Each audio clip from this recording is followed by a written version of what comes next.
Hi, today I'm part of Mi Honor 70 and I'll show you how to turn on the turn off silent mode on this device.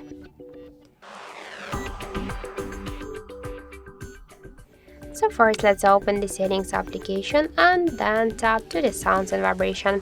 Here you'll see sound and silent modes. Just to turn on silent mode we should turn off the sound just by this way, so you should just select silent or silent mode just to turn it on or turn it off.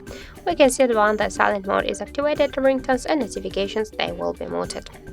So also we got one more way how we can do that. Just first open notification panel shortcuts, and after that you'll find here the sound icon.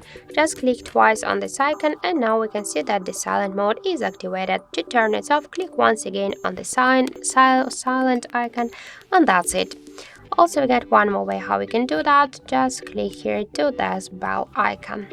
So thank you for watching, and if you find this video helpful, don't forget to leave a like, comment and to subscribe our channel.